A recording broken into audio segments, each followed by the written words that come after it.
ازيكم حبايب قلبي، عاملين ايه؟ رجعنا لكم بفيديو جديد وشرح جديد من منصة ونكس بت. والنهارده جايبين لكم استراتيجية جديدة للعبة الطيارة، لعبة كراش، وازاي تقدر تلعب فيها. تقدر تلعب على لعبة كراش وتحقق منها ارباح خيالية وتعوض اي فلوس انت خسرتها في المنصة. قبل يا جماعة ما نخش في شرح النهارده، عايز اقول لكم ان احنا عاملين مسابقة بقيمة 1000 جنيه. المسابقة دي هنوزعها على 5 اشخاص. شروط المسابقة ان انت تكون عامل اشتراك معانا في القناة، ويكون حسابك متسجل بالبرومو كود ده يا شباب. البرومو كود ES124. تمام، وتدوس موافق موافق موافق. تمام يا حبيب قلبي. البرومو كود ده يا شباب بيدخلك معانا في المسابقة، وكمان بيديلك 200% على اي اداء انت بتعمله، وكمان حبيب قلبي بيخلي نسبة حظك في الالعاب بتوصل لحد 85%. واحنا يا شباب كل اسبوع بوزع 10,000 جنيه على كل الحسابات اللي متسجلة بالبرومو كود ده ES124. يعني في اي لحظة ممكن تلاقي في رصيد نزل في حسابك. دي يا شباب احنا مكافأة احنا بنوزعها على كل الحسابات المتسجلة بالبرومو كود ده. طيب يا شباب نخش كده في استراتيجية النهارده على طول. احنا هنا كده هندخل لعبة كراش، لعبة الطيارة، وهنبدأ لعبنا كده على طول. تمام، احنا هنا كده حاليا بادئين ب96,000 جنيه. تمام، انا عايزك تلعب بنفس الاستراتيجية اللي انا بلعب بيها، بس العب بارقام قليلة. العب ب10، العب ب20، العب بارقام قليلة. بلاش تلعب وتغامر بكل فلوسك، لا العب بارقام قليلة علشان لما تخسر دور او اتنين تقدر تعوض. تمام، هي هنا يا شباب الديارة وصلت ل20. فانا انصحك اول دورين من بعد الدور ده ما تدخلهمش، ولو دخلتهم اسحبهم عند 1.5، ما تزيدش عن 1.5 اهو. تمام، طيب خسرت يا شباب، اضرب الرقم اللي انت خسرته في 2. اضرب الرقم اللي انت خسرته في 2. تمام، بس انا انصحك بعد الدور اللي هو بيزيد فوق 10، ايا كان الرقم يزيد فوق 10، ما تدخلش اول دورين بعديهم. انا كده دخلت الدور التاني كده، هو اسحبه عند 2. يلا، عاش، ماشي، كسبت. ترجع لأقل مبلغ بتلعب بيه، أيا كان أنت بادئ ب10 أو بادئ ب20 أو بادئ ب200، أيا كان الرقم اللي داخل بيه. بس لو أنت كسبت ترجع لأقل رقم، ماشي. خسرت تطلع تضرب الرقم اللي أنت خسرته، كل اللي أنت خسرته في 2. تمام، احنا هنا كسبنا. نضرب نرجع لأقل رقم 200 جنيه. يلا يلا، وعايزين نقفل حسابنا 100,000 جنيه. عايزين نوصل حسابنا في الفيديو ده ل100,000 جنيه. يلا يلا كده يا شباب، هنسحب برضو عند 2. عند، ماشي، ملحقناش يا حبيب قلبي. يلا هنضرب الرقم في 2. قلنا يا جماعة هنضرب الرقم في 2.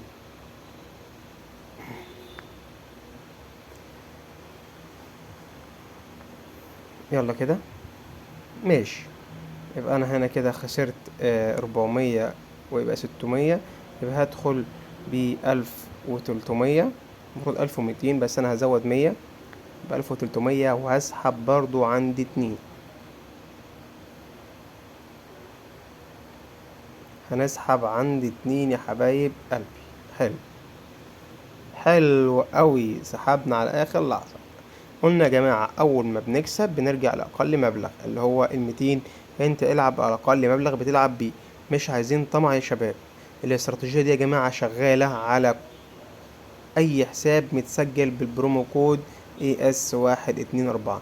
اي حساب مش متسجل بالبرومو كود ده يا شباب، انا ما اضمنلكش نجاح الاستراتيجية دي معاك بنسبة 100%. تمام، احنا هنا خسرنا، نضرب في 2 على طول.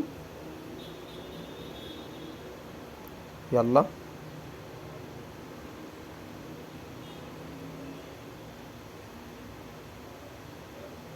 عاش، عاش قوي، كسبنا. نرجع لأقل مبلغ على طول. يلا كده يا شباب، نشد كده، حنا عايزين نقفل 100,000.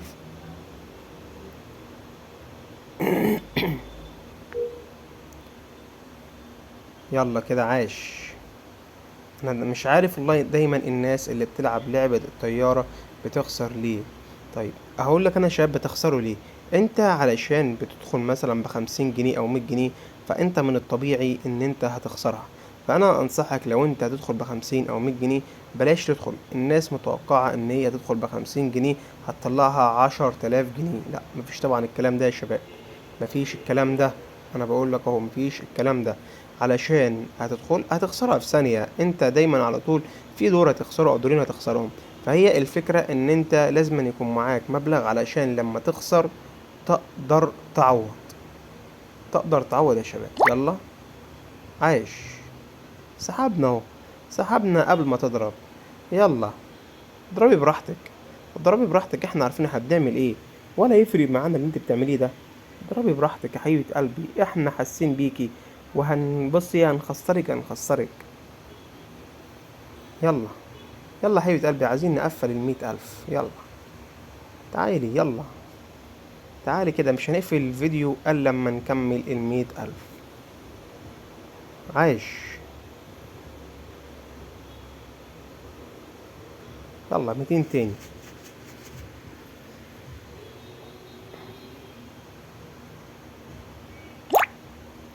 يلا كده، عايش قوي. عندي اكس 2 برضو، مفيش مشكلة، اضربي براحتك، اضربي براحتك. احنا في تحدي بيناتنا ان احنا هنوصل ل100 ألف في الفيديو ده، وهو وكله بالإثبات، كله بالإثبات يا حبيبتنا.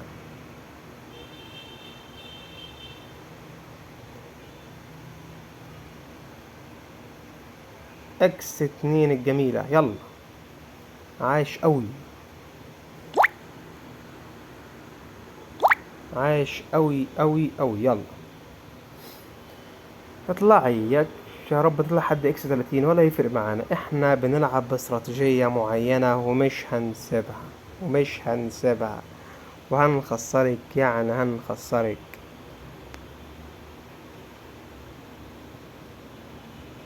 يلا اكس 2. يلا مش مشكلة، اضربي اضربي واعملي اللي انت عايزاه. اضرب، عايزك تضربي. بصي تحت الواحد كمان، هنخسرك يعني هنخسرك.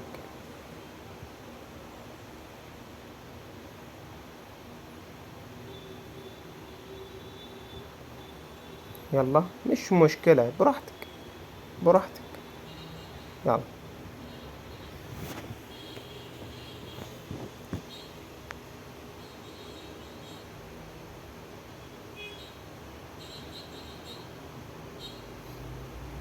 يلا، عايش عايش عايش. ماشي، يبقى الدور ده ب3000. يلا يلا يلا يا حبيبة قلبي، بتتحدينا هنتحداك.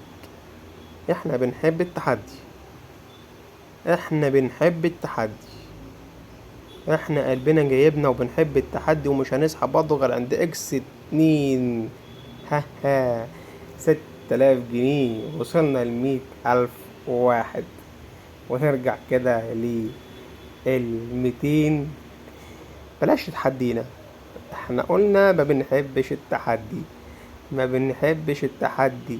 احنا ملوك المجال، احنا ملوك لعبة الطيارة. يلا خش ب400. يلا يلا، احنا ملوك لعبة الطيارة، بلاش تيجي على سكتنا. يلا، وبنقول لك في الفيديو اهو، وبنقول لك شركة 1xbet بلاش تيجي على سكتنا، احنا ملوك المجال.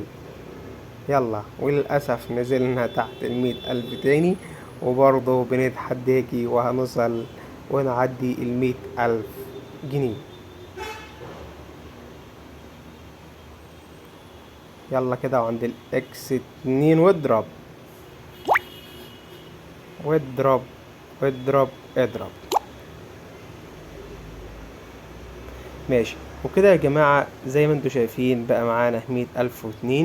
وكده يا جماعة بقى انتهى شرح النهاردة، وانتظرونا فيديوهات وشرح تاني كتير. واي حد عنده مشكلة او اي استفسار في المنصة يبعت لنا في التعليقات او في جروب التليجرام. وانتظرونا في فيديوهات وشرح تاني كتير. والسلام عليكم ورحمة الله.